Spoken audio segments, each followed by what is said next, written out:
Assalamualaikum warahmatullahi wabarakatuh.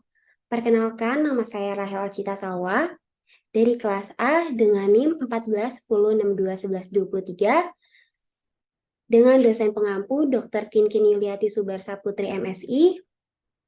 Izin mempresentasikan proposal skripsi dengan judul Efektivitas Penggunaan YouTube sebagai Media Pembelajaran dalam Meningkatkan Minat dan Motivasi Belajar Mahasiswa Ilmu Komunikasi UNJ Angkatan 2021 untuk memenuhi tugas mata kuliah metode penelitian kuantitatif. Baik, selanjutnya ada daftar isi. Di sini ada beberapa daftar isi, yaitu ada bab 1 pendahuluan yang diisi dengan latar belakang, perumusan masalah, tujuan penelitian, dan manfaat penelitian. Bab 2 landasan teori dengan konsep, review literatur, variabel bebas X, variabel terikat Y, model penelitian, hipotesis teori.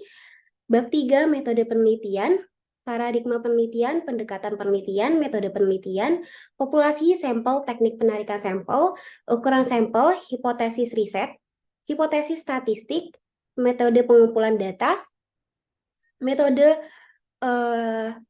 pengukuran data, validitas, reliabilitas, metode analisis data univariat, analisis data bivariat, keterbatasan dan kelemahan penelitian, keterbatasan penelitian, kelemahan penelitian, definisi operasional, dan operasionalisasi konsep atau OK. Selanjutnya adalah lapiran dan yang terakhir daftar pustaka. Baik. Bab 1 pendahuluan, yaitu dengan latar belakang, pendidikan memegang peranan yang sangat krusial dalam pengembangan pengetahuan dan potensi individu. Lebih dari itu, pendidikan juga memiliki dampak yang signifikan pada kemajuan suatu bangsa, karena kontribusinya dalam meningkatkan kualitas sumber daya manusia atau SDM yang pada gilirannya menciptakan daya saing dan kompetisi yang tinggi. Di era modern ini, perkembangan pesat dalam komunikasi digital mempengaruhi berbagai aspek kehidupan, termasuk sektor pendidikan. Mahasiswa Ilmu Komunikasi UNJ Angkatan 2021 tumbuh dan berkembang di tengah era digital yang sangat terhubung dengan teknologi. Mereka adalah generasi yang tumbuh dengan akses mudah ke internet dan berbagai platform digital. Salah satu platform yang paling populer dan sering digunakan oleh masyarakat dalam mengakses informasi dan konten adalah YouTube. Media pembelajaran interaktif memiliki potensi besar untuk meningkatkan minat belajar peserta didik. Terlebih lagi, di era globalisasi saat ini, kita telah disuguhi dengan perkembangan teknologi, informasi, dan komunikasi yang semakin canggih. Hal ini mempengaruhi hampir semua aspek kehidupan masyarakat. Pendidikan tidak terkecuali, sehingga penting bagi dunia pendidikan untuk memanfaatkan teknologi dalam proses pembelajaran, salah satunya melalui penggunaan media pembelajaran berbasis digital. Salah satu teknologi digital yang paling dijadikan alat pembelajaran adalah YouTube. YouTube sendiri adalah salah satu platform yang dapat digunakan untuk berbagi video.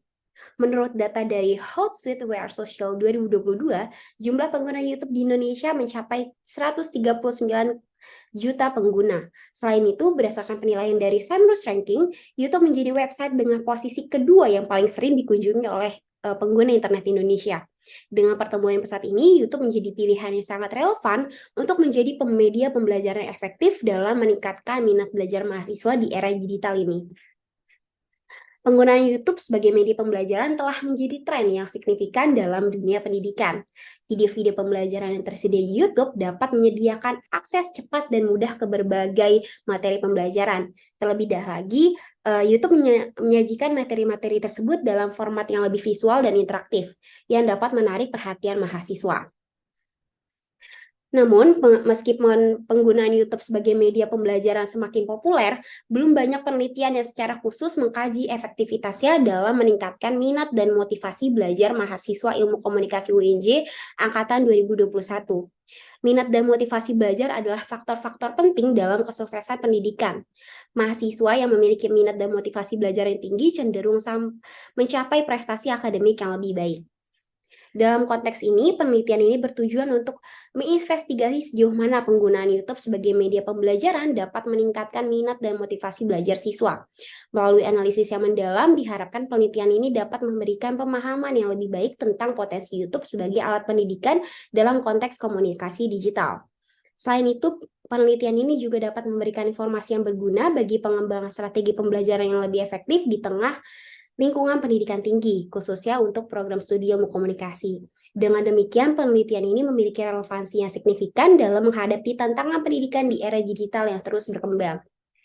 Selanjutnya ada perumusan masalah. Yang pertama, apakah penggunaan YouTube sebagai media pembelajaran dapat meningkatkan minat dan motivasi belajar mahasiswa Ilmu Komunikasi UNJ angkatan 2021? Yang kedua, bagaimana penggunaan YouTube sebagai media pembelajaran memengaruhi motivasi belajar mahasiswa Ilmu Komunikasi UNJ angkatan 2021?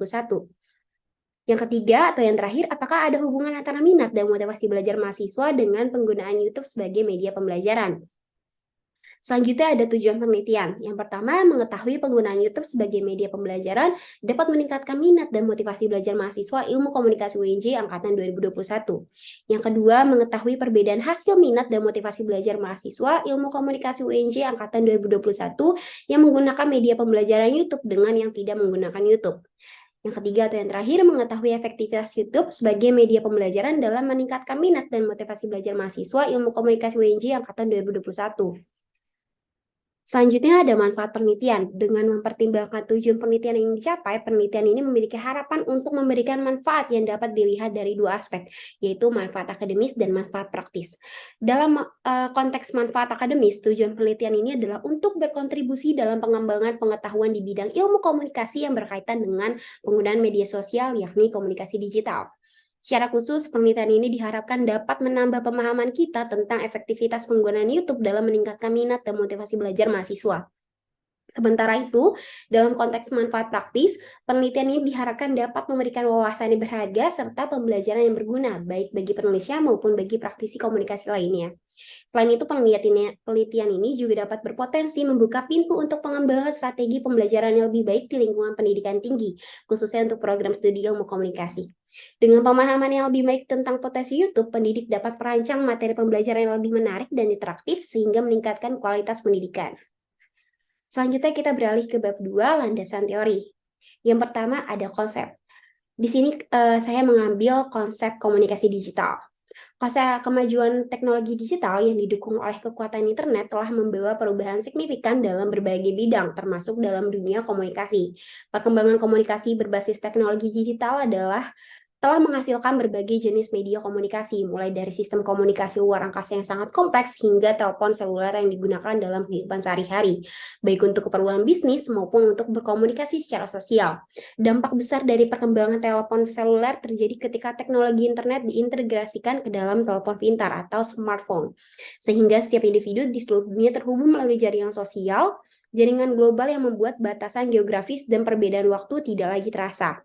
Media sosial dalam hal ini telah memberikan berbagai manfaat kepada anak-anak dan remaja, termasuk dalam mempermudah mereka dalam menyelesaikan tugas sekolah. Namun di sisi lain, media sosial juga telah terbukti memiliki dampak negatif, karena menyediakan akses kepada informasi yang seharusnya tidak sesuai dengan usia mereka, dan karena koneksi mereka dengan individu atau kelompok yang dapat mengancam kehidupan mereka. Selanjutnya ada konsep media video YouTube. Media sosial telah menduduki posisi yang sangat signifikan dalam penyebaran informasi kepada masyarakat. Peran ini berkembang sangat pesat seiring dengan perkembangan alat komunikasi seperti ponsel pintar atau smartphone dalam kurun waktu kurang dari 1 dekade terakhir. YouTube adalah salah satu platform yang dapat digunakan untuk menonton beragam jenis konten video, baik itu seputar video kecantikan, panduan masak, konten lucu, atau bahkan video pembelajaran. Proses pembelajaran yang efektif memerlukan perencanaan yang matang, termasuk pemilihan media yang akan digunakan dalam proses pembelajaran. Selanjutnya ada konsep minat dan motivasi belajar. Upaya untuk meningkatkan mutu pendidikan adalah bagian yang tidak terpisahkan dari usaha untuk meningkatkan kualitas individu, termasuk dalam aspek kemampuan, pribadian, dan tanggung jawab mereka sebagai warga negara.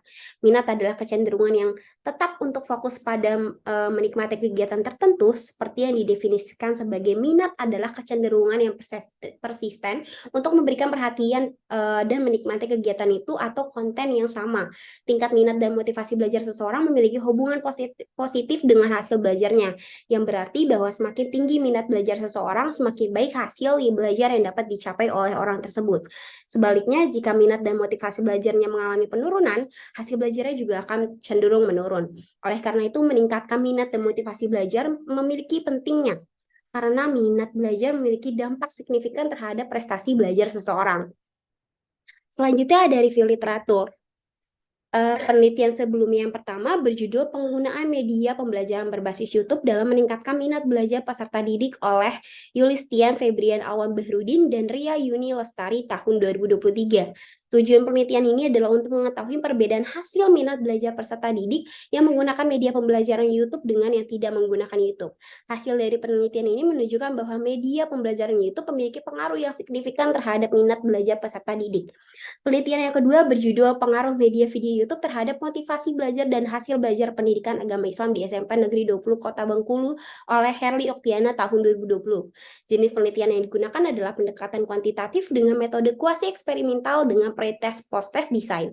Hasil dari penelitian ini diketahui bahwa ada pengaruh secara bersama-sama antara media video YouTube terhadap motivasi belajar dan hasil belajar. Penelitian serupa juga dilakukan sebelumnya oleh April Bustomir dan Rashidi tahun 2021 dengan judul Pengaruh Penggunaan Media Pembelajaran Google Classroom dan Media Sosial YouTube terhadap Motivasi Belajar Siswa di SMK Negeri 2 Dumai. Hasil dari penelitian ini diketahui juga bahwa penggunaan media pembelajaran YouTube berpengaruh positif dan signifikan terhadap motivasi belajar siswa di kelas 11 SMK Negeri 2 Dumai. Penelitian lainnya berjudul Pemanfaatan YouTube sebagai media ajar dalam meningkatkan minat dan motivasi belajar oleh Haryadi Mujianto 2019. Teknik pengumpulan data yang digunakan dalam penelitian ini adalah penelitian lapangan dan penelitian kepustakaan. Hasil dari penelitian ini diketahui bahwa mahasiswa sangat setuju dengan pemanfaatan YouTube sebagai media ajar dalam public speaking. Penelitian selanjutnya berjudul Pengaruh Penggunaan YouTube sebagai Media Pembelajaran dan Motivasi Belajar Siswa terhadap Engagement Belajar Siswa di SMA Negeri 8 Padang oleh Sherina Akfara Rizal, Nita Sofia, dan Yul Henry tahun 2022. Teknik pengumpulan data yang digunakan dalam penelitian ini adalah menggunakan metode penyebaran angket. Hasil dari penelitian ini diketahui bahwa penggunaan YouTube sebagai media pembelajaran memiliki efek yang signifikan dan positif terhadap motivasi dan engagement belajar siswa.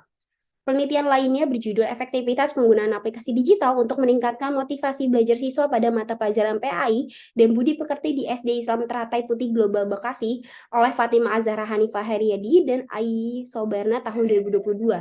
Tujuan dari penelitian ini adalah untuk mengetahui efektivitas penggunaan aplikasi digital untuk meningkatkan motivasi belajar siswa pada mata pelajaran pendidikan agama Islam di sekolah dasar. Hasil dari penelitian ini juga diketahui bahwa penggunaan aplikasi digital efektif untuk meningkatkan motivasi belajar peserta didik pada mata pelajaran PAI di SD Islam Teratai Putih Global. Penelitian serupa juga pernah dilakukan sebelumnya oleh La Iqmal tahun 2023 dengan judul Pengaruh Media Sosial YouTube terhadap Motivasi Belajar Siswa SMA Negeri 14 Jene Pomto. Teknik analisis data yang digunakan pada penelitian ini yaitu teknik analisis kuantitatif. Proses analisis data menggunakan angket atau kuesioner, lembar kerja, dan lembar observasi siswa. Penelitian lainnya berjudul Pengembangan Media Ajar Video YouTube Berbasis Online Inquiry untuk Meningkatkan Motivasi dan Hasil Belajar Aspek Kognitif oleh Rimbawan tahun 2021. Hasil dari penelitian ini diketahui bahwa terdapat peningkatan motivasi belajar yang lebih besar pada kelas eksperimen yang menggunakan media akar video YouTube berbasis online inquiry. Penelitian serupa juga pernah dilakukan oleh Muhammad Rizky Ramdoni, Abdullah Idi, dan Muhammad Win Afghani tahun 2022 dengan judul Efektivitas Penerapan Media Pembelajaran Menggunakan Aplikasi YouTube Terhadap Minat dan Hasil Belajar Peserta Didik. Hasil dari penelitian ini diketahui bahwa sesudah menerapkan media pembelajaran menggunakan aplikasi YouTube, diperoleh nilai rata-rata minat belajar 82,47%. Sedangkan yang tidak menerapkan diperoleh nilai rata-rata minat belajar 68,16%. Yang artinya penerapan media menggunakan aplikasi YouTube efektif terhadap peningkatan minat belajar peserta didik pada mata pelajaran SKI di MTS Negeri 1 Palembang. Penelitian lainnya berjudul Pengaruh Penggunaan YouTube Terhadap Minat dan Motivasi Belajar Matematika oleh Fitria Zanakumala tahun 2021. Hasil dari penelitian ini diketahui bahwa pengaruh penggunaan YouTube terhadap minat belajar adalah sebesar 16,7%. Sisanya dipengaruhi oleh variabel lain dan pengaruh penggunaan YouTube dan minat belajar terhadap motivasi belajar adalah sebesar 45,5% dan sisanya dipengaruhi oleh variabel lain. Secara keseluruhan, penelitian ini menyimpulkan bahwa pemanfaatan YouTube memiliki dampak positif yang signifikan terhadap minat dan motivasi peserta didik saat mengikuti pembelajaran matematika secara online. Ini ada review literaturnya. Selanjutnya kita masuk ke variabel X. Variabel bebas yang juga disebut sebagai variabel independen adalah variabel yang memicu atau memiliki potensi untuk mempengaruhi variabel lain dalam konteks penelitian. Biasanya variabel bebas diwakili dengan simbol X. Dalam perspektif ini, variabel bebas umumnya ada atau muncul terlebih dahulu dan kemudian berdampak pada variabel lainnya. Selanjutnya ada variabel terikat atau variabel Y. Variabel dependen yang juga dikenal sebagai variabel terikat adalah variabel yang dalam kerangka pemikiran ilmiah menjadi hasil atau konsekuensi dari perubahan variabel lainnya. Variabel tak bebas ini menjadi fokus utama bagi peneliti dan menjadi objek penelitian. Dengan demikian, variabel dependen adalah variabel yang dipengaruhi atau menjadi hasil akibat dari adanya variabel bebas. Selanjutnya ada model penelitian. Model penelitian dalam penelitian ini adalah penggunaan YouTube sebagai variabel X dapat meningkatkan minat dan motivasi belajar sebagai variabel Y. Selanjutnya hipotesis teori. Hipotesis teori dalam penelitian ini adalah adanya efektivitas penggunaan YouTube dalam meningkatkan minat dan motivasi belajar mahasiswa ilmu komunikasi angkatan 2021. Selanjutnya kita masuk ke bab 3 yaitu metode penelitian. Paradigma penelitian dari proposal skripsi ini adalah penelitian dengan pendekatan kuantitatif adalah jenis penelitian yang melibatkan pengukuran atau pengujian data melalui analisis statistik. Dalam buku Creswell, penelitian kuantitatif dijelaskan sebagai berikut. Penelitian kuantitatif adalah pendekatan untuk menguji teori-teori objektif dengan memeriksa hubungan antara variabel-variabel. Variabel-variabel ini pada gilirannya dapat diukur biasanya dengan menggunakan alat ukur, sehingga data terbentuk angka dapat dianalisis dengan prosedur statistik. Laporan akhir penelitian memiliki struktur yang terdiri dari pendahuluan, tinjauan pustaka dengan teori, metode, hasil, dan diskusi. Melalui penelitian ini akan diungkap suatu fakta atau hal yang perlu diperbaiki dari situasi yang sedang diamati, yakni efektivitas penggunaan YouTube dalam meningkatkan minat dan motivasi belajar mahasiswa ilmu komunikasi angkatan 2021. Selanjutnya ada pendekatan penelitian. Penelitian kuantitatif diawali dengan landasan teori dan perumusan hipotesis. Penelitian menggunakan metode manipulasi dan kontrol terhadap variabel dengan bantuan instrumen formal untuk mengamati keterkaitan sebab akibat. Data kemudian diolah menjadi data numerik yang kemudian dianalisis untuk menguji komponen-komponen penelitian atau variabel. Kesimpulan diambil secara deduktif dan norma-norma ditetapkan berdasarkan kesepakatan bersama. Selanjutnya ada metode penelitian. Metode yang digunakan dalam penelitian ini adalah survei dengan menggunakan kuesioner yang berisi serangkaian pertanyaan. Penggunaan metode survei adalah umum, terutama ketika seorang peneliti ingin mendapatkan gambaran tentang situasi atau variabel tertentu dalam populasi dengan menggunakan data yang diperoleh dari sampel yang mewakili populasi tersebut. Penelitian survei seringkali menjadi pilihan terbaik bagi peneliti sosial yang tertarik untuk mengumpulkan data asli guna menggambarkan populasi yang terlalu besar untuk diobservasi secara langsung.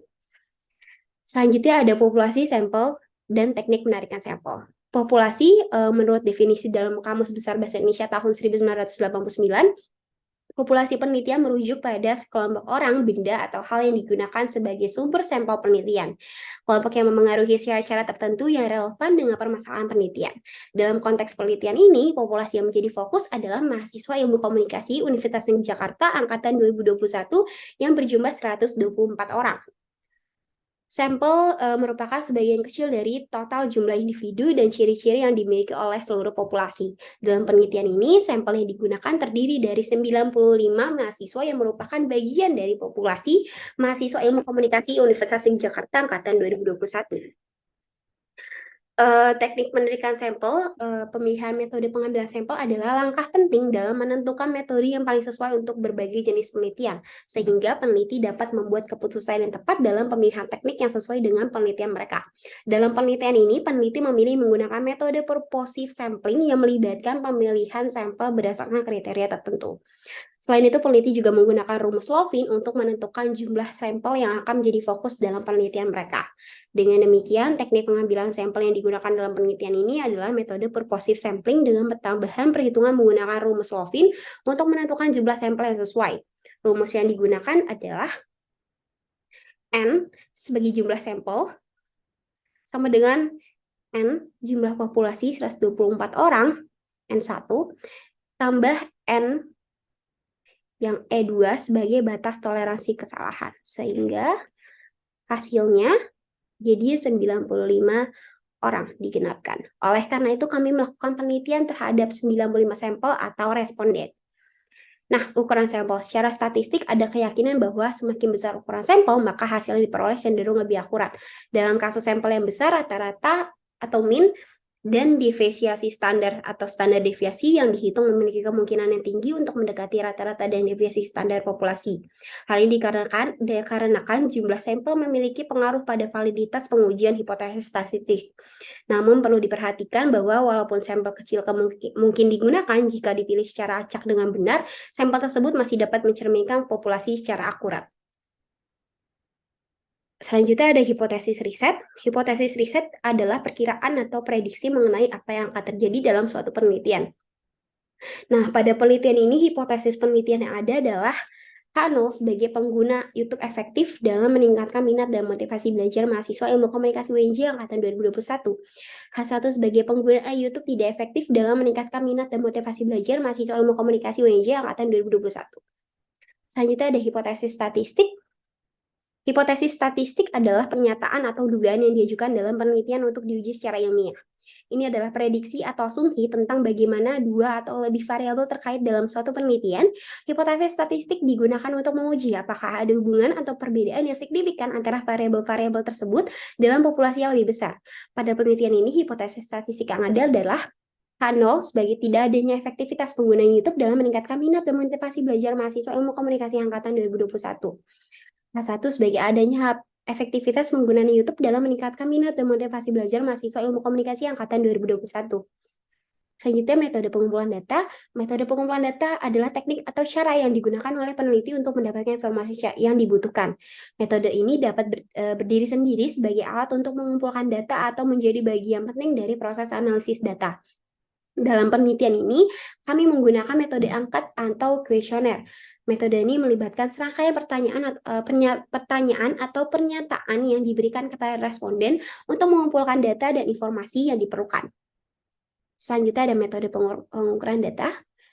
Validitas instrumen dalam penelitian kuantitatif dapat dijelaskan sebagai tingkat sejauh mana instrumen tersebut dapat mengukur apa yang seharusnya diukur.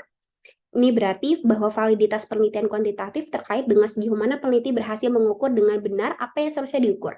Lebih spesifiknya, validitas dalam penelitian kuantitatif didasarkan pada prinsip-prinsip empiris yang menekankan pentingnya bukti, objektivitas, kebenaran deduksi, nalar, fakta, dan data numerik. Reliabilitas secara umum dapat dijelaskan sebagai sejauh mana suatu metode dan hasil penelitian menunjukkan konsistensi. Namun secara lebih rinci, beberapa ahli statistik telah menjelaskan bahwa reliabilitas adalah tentang sejauh mana metode, kondisi, dan hasil penelitian menunjukkan konsistensi. Dengan kata lain, para ahli tersebut menggambarkan bahwa reliabilitas mencakup sejauh mana hasil penelitian tetap konsisten saat berbagai metode penelitian yang berbeda digunakan dalam berbagai kondisi seperti tempat dan waktu.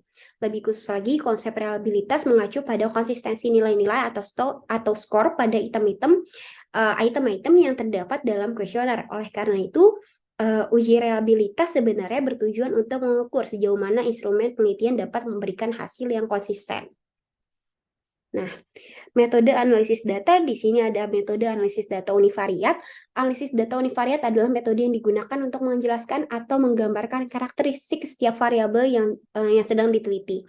Cara analisis ini bervariasi tergantung pada jenis data yang sedang diamati. Untuk data numerik, metode ini menggunakan nilai mean atau rata-rata, median nilai tengah, standar deviasi, dan interquartile range, serta nilai minimum dan maksimum. Sementara untuk data kategorik, analisis ini hanya melibatkan distribusi frekuensi dengan mengukur persentase atau proporsi dari masing-masing kategori. Secara umum, analisis ini menghasilkan informasi berupa distribusi frekuensi dan persentase dari setiap variabel yang diamati. Selanjutnya ada analisis data bivariat. Data bivariat memiliki alat statistik seperti korelasi atau regresi sederhana yang dapat menggambarkan hubungan antara dua variabel. Pada penelitian ini, analisis data bivariat dapat dijalankan karena pengolahan data menjelaskan tentang dua variabel. Keterbatasan penelitian ini, salah satu keterbatasan yang muncul dalam penelitian ini adalah terkait dengan aspek waktu yang terbatas untuk menyelesaikan seluruh rangkaian penelitian.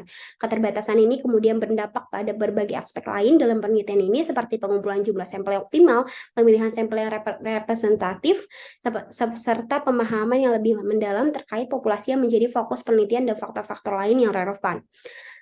Ada beberapa kelemahan selanjutnya yang dapat diidentifikasi dalam penelitian ini. Salah satu kelemahan tersebut adalah tingkat kejelasan dalam penjelasan disampaikan oleh peneliti, di mana beberapa bagian mungkin masih kurang rinci dan memerlukan penjelasan yang lebih mendalam.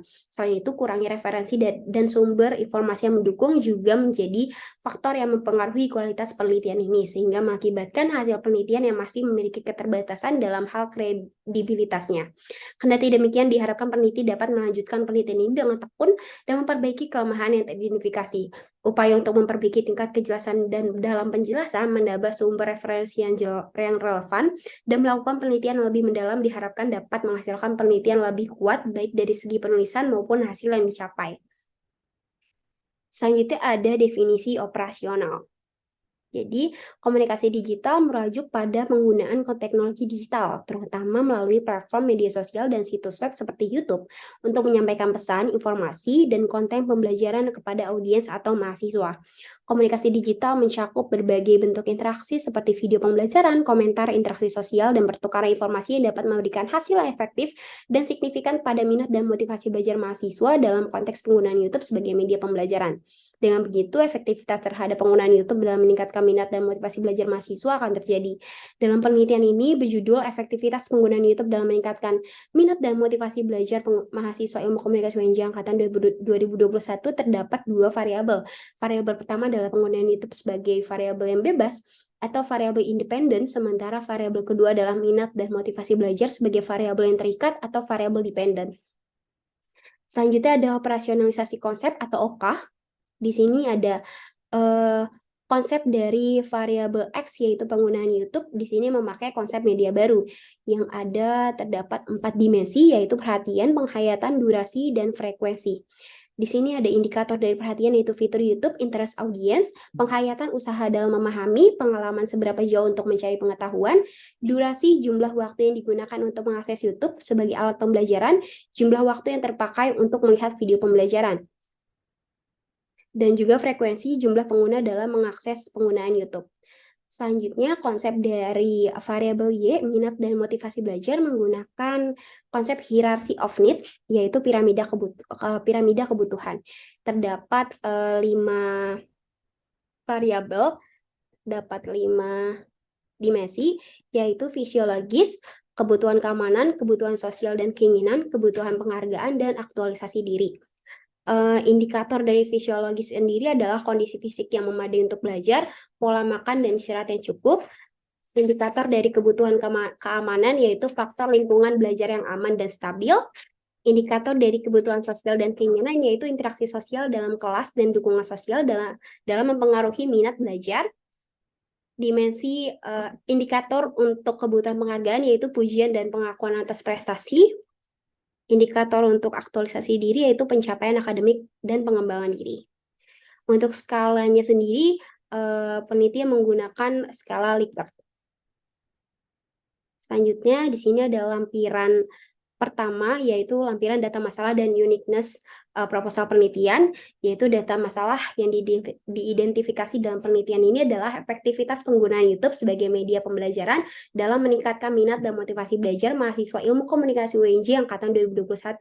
Masalah ini muncul karena meskipun YouTube telah menjadi tren signifikan dalam dunia pendidikan, masih kurangnya penelitian yang secara khusus mengkaji dampaknya terhadap minat dan motivasi belajar mahasiswa. Minat dan motivasi belajar adalah faktor penting dalam keberhasilan pendidikan, dan penelitian ini bertujuan untuk mengidentifikasi sejauh mana YouTube berkontribusi terhadap peningkatan minat dan motivasi belajar mahasiswa tersebut. Untuk uniqueness proposal penelitian itu sendiri, uniknya proposal penelitian ini terletak pada fokusnya pada mahasiswa Ilmu Komunikasi UNJ angkatan 2021 yang merupakan generasi yang tumbuh di era digital yang sangat terhubung dengan teknologi. Penelitian ini akan mengeksplorasi bagaimana YouTube sebagai platform media pembelajaran berbasis digital dapat mempengaruhi minat dan motivasi belajar mahasiswa yang memiliki akses mudah ke internet dan berbagai platform digital. Selain itu, penelitian ini juga akan memberikan wawasan yang lebih baik tentang potensi YouTube sebagai alat pendidikan dalam konteks komunikasi digital dan memberikan informasi yang bermanfaat untuk pengembangan strategi pembelajaran yang lebih efektif di lingkungan pendidikan tinggi, khususnya untuk program studi ilmu komunikasi. Selanjutnya adalah lampiran 2 yaitu kuesioner proposal. Di sini saya melampirkan link kuesioner dan bentuk-bentuk pertanyaannya. Baik, sekian presentasi proposal skripsi dengan judul efektivitas penggunaan YouTube dalam meningkatkan minat dan motivasi belajar mahasiswa ilmu komunikasi UNJ angkatan 2021. Kurang lebihnya mohon maaf. Terima kasih. Wassalamualaikum warahmatullahi wabarakatuh.